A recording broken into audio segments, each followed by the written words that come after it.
Well, hey guys, here we are at the headquarters of Acclaim Studios Austin in Texas. This is where for the last 8.5 years of my life I have been consumed by all things Turok. I'm going to give you guys a really quick snapshot of how we make games here. So let's try to make this quick and let's try to show you guys as much fun stuff as possible and get into the teams area. There are a few basic components to any video game. Art makes what you see in a game beautiful. Design makes what you play in a game fun. Technology makes everything possible. And audio ties the entire experience together and puts the icing on the cake. Let's go look at some of the fun stuff. Here you see some amazing concept work. We've got swarm bore, cerebral bore launcher, pulse rifle designs, original minigun design. On this wall over here you'll see early rocket launcher design, shotgun designs. I mean, look at the detail in these sketches. It's really amazing to see how much passion the guys put into doing, creating the details in this sort of game. All right, so we've looked at the guns. What's the next thing that people think about when they think about a Turok game? That's obviously dinosaurs. We've got everything from velociraptors to the lesser-known Utah raptor, woolly rhinoceros, stegosaurus. You've got T-Rex over here, styracosaurs. You've got ankylosaurs over here. It's very Turok. It's all about the details. It's all about the diversity. It's all about, seeing these creatures doing things that you could never imagine them actually doing. And if you look around here, you'll see some of the indigenous life we've got in the game, and this is just a small taste. Warthogs, prehistoric rhinos, saber-toothed cats, little gazelle here, amazingly lifelike in the game.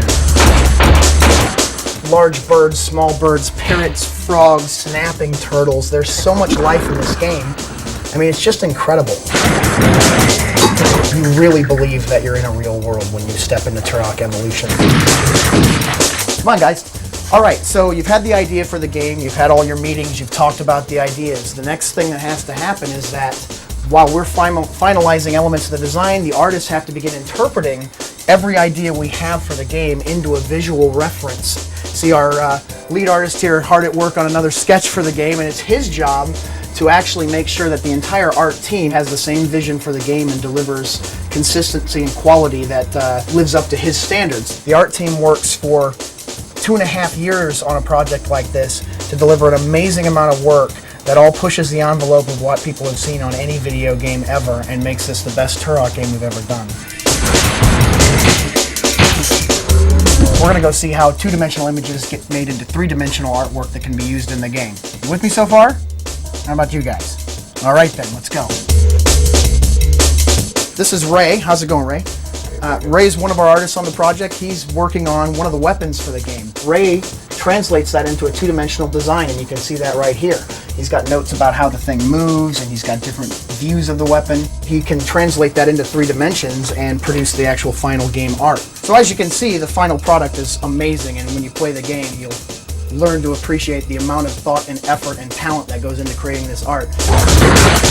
Art, technology, ideas, everything that goes into making a game sounds pretty complicated, doesn't it? Well, it gets worse. Follow me. Steven here, one of our designers on the project, is actually assembling the final version of how the game plays. It's his responsibility to go through the entire game map and make sure that every square foot of this the player has fun in. And every one of these colored lines that cuts through the environment is information that makes the game actually function properly. It activates enemies, it activates objects in the environment, it calls special effects. He sets the pickups in here. He creates the content that you enjoy when you play these games. I mean, it's an amazingly deep process. If you think this map looks complicated, there's 66 more of them in this game. That's how big this game is, and that's how much work it is for everybody to get it to its final state. So the game looks great. The game plays great. But what's it sound like? That's the final layer of icing on the cake. We've got to make sure that the entire experience is perfect. And believe me, when it comes to Turok Evolution, you're going to want to hear this. This is Andy. Andy's one of the men responsible for the sound effects you're going to hear in the game. And as you'll probably find out when you play the game, he's a little bit obsessed with detail. We've got every kind of shell you could possibly imagine. You got your mortar shells, you got your 20mm shells, you got your big shells, you got your shotgun shells, you got your hand grenades, you got your big chains full of things over here. You got your little chains full of things, which are kind of cute, not quite as impressive as the other ones. And you got a whole bunch of this stuff. Animals, weapons, footsteps, anything that you hear in the game, this man creates from his noggin and from a lot of props like this. There you go, Turok Evolution. How to make something really complicated look really simple. But you know, a game like Turok Evolution is only made possible through the efforts of 35 amazingly talented and very dedicated people who have worked 16, 18, sometimes 20 hours a day for 2.5 years to get this game to the game players of the world. We know you're going to enjoy it, but I gotta warn you, this is not for the faint-hearted.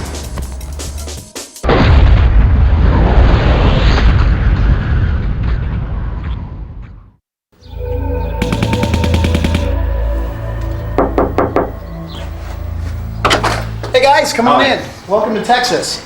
Well, here we are in my humble abode. We're going to go to the firing range, do a little target practice, and then we're going to do a little hunting later. So I hope you guys are ready. God, Dave, when did the war start? Well, some of these things are obviously just for fun, a little bit of target practice down at the range, but obviously you've got to have the right equipment for a hunting trip, so I've got my hunting rifle out here as well. What else you got there? So what's that monster? This is a Colt Python 357 Magnum, and this is a Kimber Gold Match 45. So what would you hunt with a 357 Magnum? People. That might work, but no, this is just something I take down to the firing range for a little bit of target practice every now and then. So would it be fair to say that you're reasonably fond of your guns? I grew up with guns, you know. I grew up hunting and fishing with my dad and my grandpa, and yeah, I'd say that was accurate. And what you got on the what you got down the side there on your right? This is my handy 12 gauge. That's actually my turkey hunting gun for when I decide I need a Thanksgiving turkey. So how important are guns in Turok? I mean, how important was knowing all this stuff about guns for sort of coming to plan it all for Turok? Well, anybody that's ever played Turok knows guns are guns are Turok.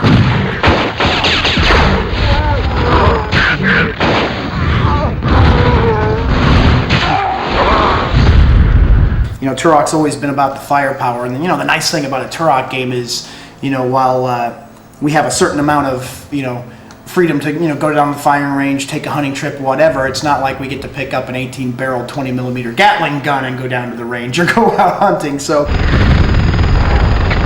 well, obviously, you know, the shotgun that's in the game is kind of a futuristic style shotgun, but at its heart, it's all 12 gauge, and you know, no matter what anybody says, no matter whether you've used a gun in your life or not, everybody knows this sound.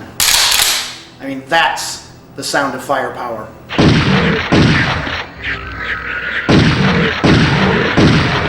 This is my favorite rifle. This is my Winchester 270. I've had this since I was 16 years old, and you'll see it's got this marvelous telescopic sight on it. That's just amazing for, you know, long-range targeting.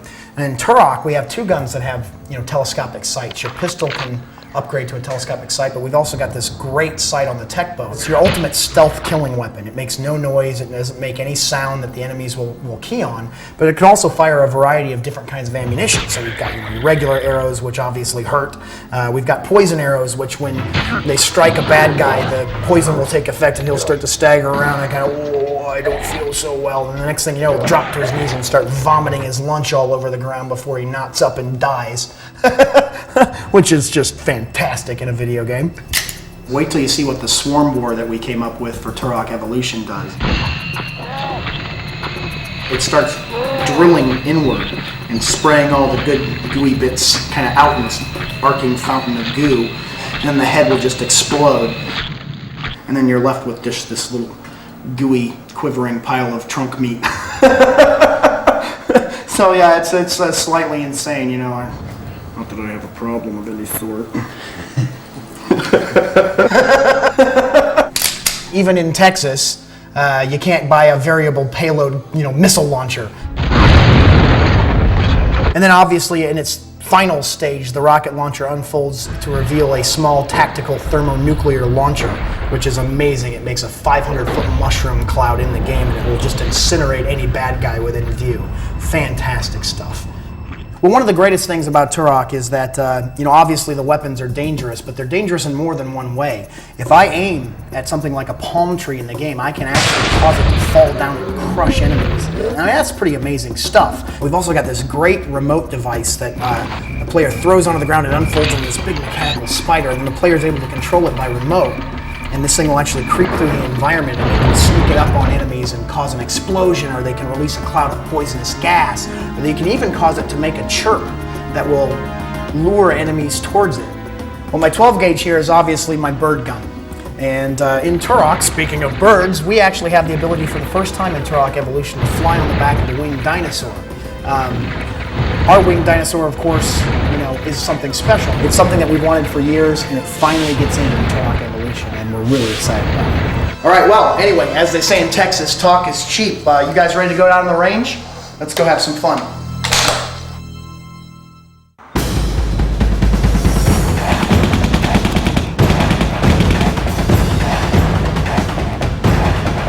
Morning, guys. Now we're at the range. Do a little shooting. Let's go see if I still know how to shoot one of these things.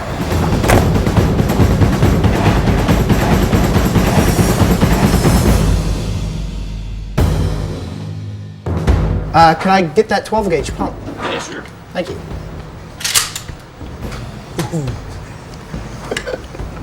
Okay, we're ready.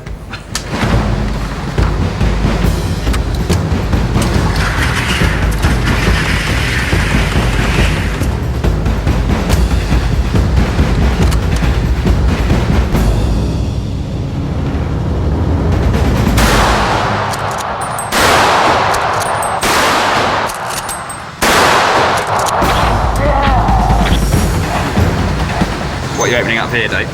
This is my my Kimber 45 cal.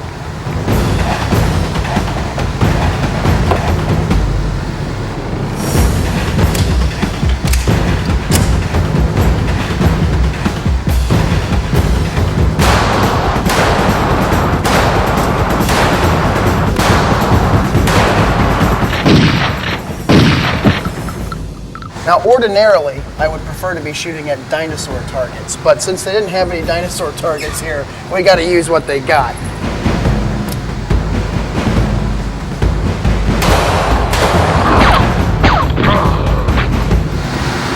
I just had a very good idea. Follow me on this one. I think we want to shoot the, was that an AR-15? Mm-hmm. We'll shoot that. Okay, all right, Yep. on safe. Yep. Firmly into your shoulder. Look at the little hole, put the top of the post in the center of that little hole. Yep. As soon as you're ready with your thumb, one click up, it's on fire. Okay. Okay, bang, bang, bang, bang, bang, until the magazine is empty. Bolt pulls open on the last shot, just like such. Okay. Put it back on safe. Release the magazine and refill. All right, no problem. Need some ammo? Yeah. Okay, here you go.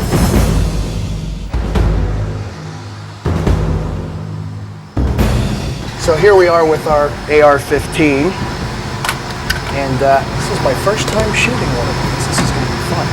That looks like the sort of thing that maybe could kill a dinosaur. Well, I'd prefer, quite honestly, a little larger caliber if I was hunting dinosaur.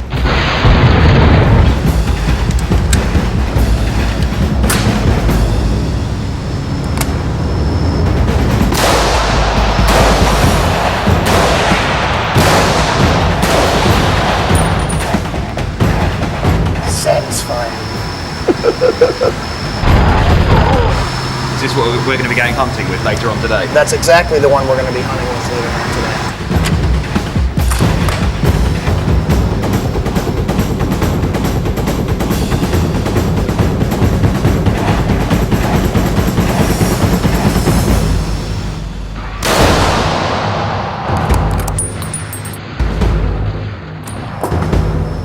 Big boy. Not too shabby.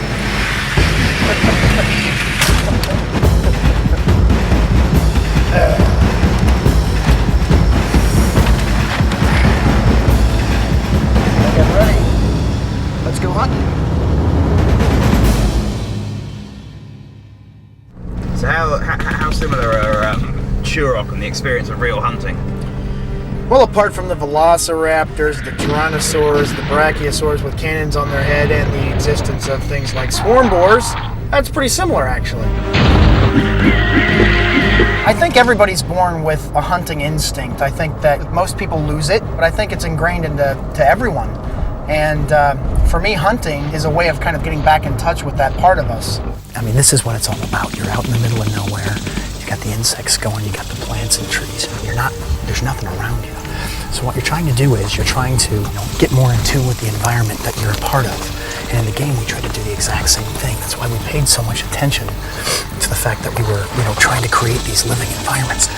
And it's really important for you to pay attention to those little details. I mean, it matters when you're hunting, and it matters even more when you're in the game, obviously, because Turok is an action game. Turok has as many things out to hunt you as there are for you to hunt. So it's really important that you pay attention to these sorts of details in the game. The motion of a plant, everything about it is pretty cool. We made that stuff in the game specifically so that it would give the player more sensory, overload and more things to react to. I love being outside like this. I mean, I've been hunting my entire life. Nebraska, Canada, I've been to Alaska. It's just a great feeling being out here like this. If you look around, you'll see so much of what's actually in Turok. You see all the movement, all the secondary stuff, all the plant life, is living around you. And the great thing about being outdoors and being hunting is you never know what you're going to find. And that's the kind of feeling we wanted to create with parts of Turok.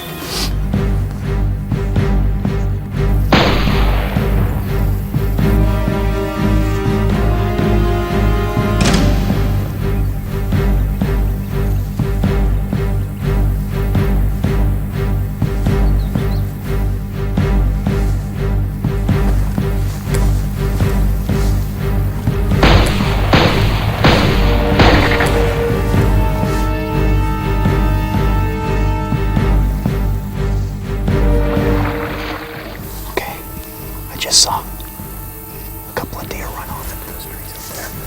There's 2 does, so I know there's deer around. I'm just gonna cover my face up because it's easy for them to spot your face when you're moving.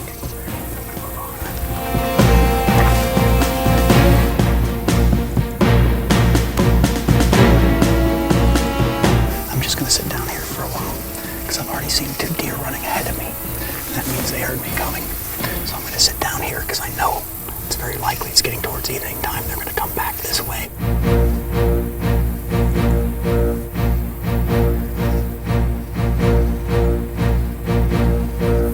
Look, guys, I know you're getting sick of sitting here. This is what it's all about. Sometimes hunting's just about being patient. Stick with me. We're going to be about 30 more minutes. I know we're going to get something out here. I'm just as tired as you guys are.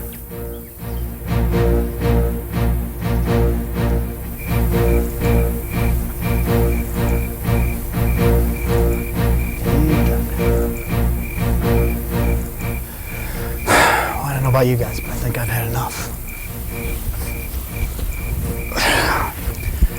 Listen, it's not always about getting what you're after, but at least when you play Turok Evolution, there's never a dull moment. I need a hot shower and a cold drink.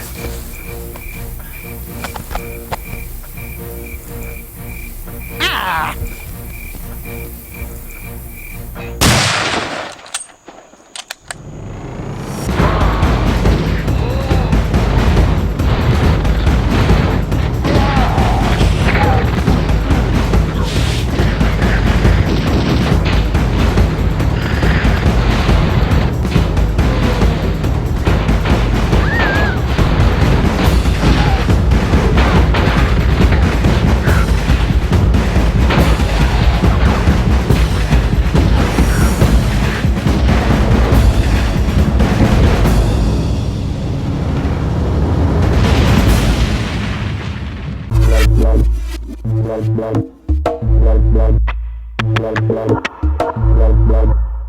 Blood.